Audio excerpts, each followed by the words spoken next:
let's check in with the Money Desk. We've been talking Eskom all evening, Rofhiwa, and you're going to take a look at this eye-watering hike that Eskom wants, 32%. I mean, I don't even want to engage or think about this. That's right, Sally. It's scary for us constrained consumers already.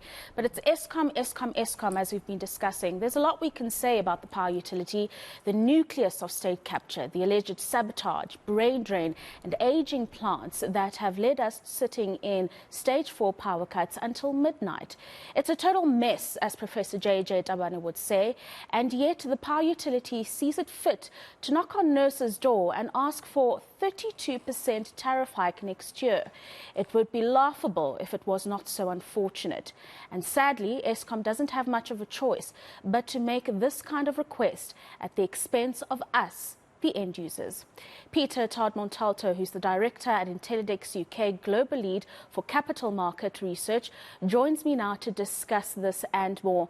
Thank you very much for your time this evening, Peter. Perhaps to start with the big news of the day for Eskom, the announcement from the Department of Public Enterprises that they're going to be reshuffling the board. I mean, for weeks we've said that we wonder if changing the leadership structure at the power utility will do any good. So your thoughts on the announcement that was made by the department today? Good evening. Well, I think we should remember we've been waiting for a new board since 2001. The existing board's term ran out in 2001 and had to be extended. So this has been long overdue.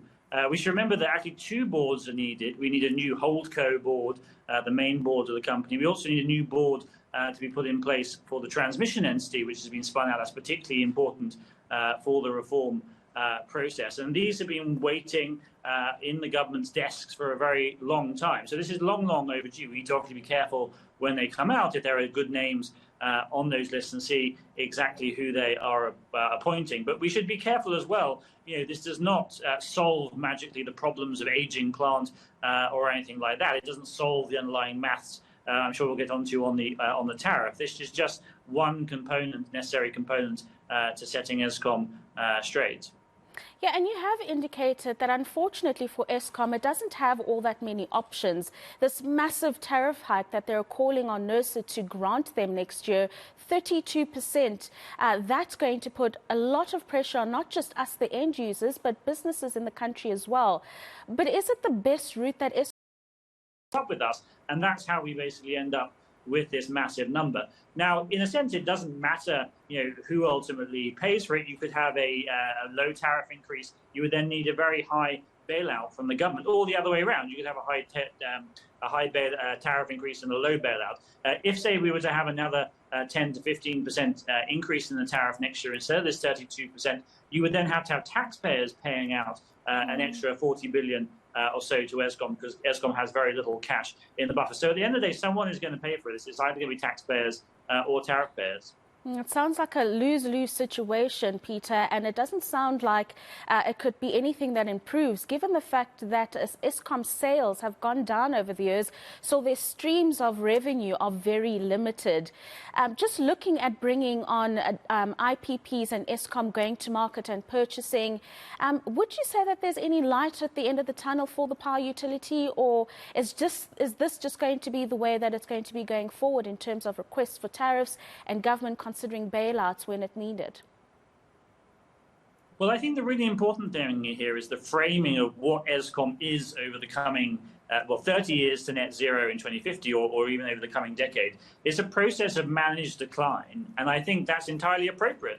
We're migrating the system, reforming the energy system to something new. Eskom will still have an important role in terms of managing the grid, managing the purchase of new power, managing the encouragement of a least cost market for the benefits of consumers, but it won't have the same role in terms of generation as it has done in the past. So it's a managed decline. I think the problem in this debate is we get lost often, and there are a lot of vested interest voices who want to keep this vision of Eskom on this sort of upward trajectory of ever larger share of generation, etc. And if we take that role of Eskom as getting smaller over time, you're having more lower cost renewables plus batteries, which can now come in below the cost of Eskom generation, then we can, in the long term, see lower tariffs. But there's a lot of cleanup of historic mess to go, unfortunately, in the coming few years before we can get to that point.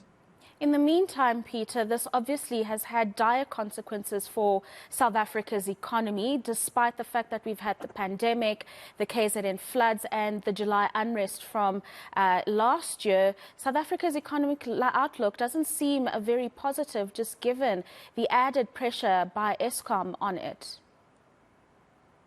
Oh, exactly. And we should remember there are two impacts. There's a short-term GDP impact, which actually, interestingly, and we've done a lot of modelling on this, the SARB and others have done a lot of modelling, is actually turning out to be less per stage per day in the amount of millions of rands that the economy is losing. The economy is adapting. It sounds, I know, very hard to say this to everyone watching, but the economy is adapting relatively well as you can do to this load shedding. Still very serious amounts of GDP lost per day, maybe around 150 to 200 million rand per day lost. But then there's the much bigger and silent long-term impact, which is the dissuasion of FDI, dissuasion of domestic investment, those sorts of things as well that are going on. And that's the much more pernicious, unseen impact, I think, of load shedding. Where someone who needs a reliable electricity source for manufacturing, say, on the continent, will choose to go elsewhere as opposed to into Africa. Peter, as always, thank you very much for your time this evening. That is Peter Attard Montalto from Intellidex in the United Kingdom, giving us an outlook on Eskom and really what it means for South Africa's economy in the long term.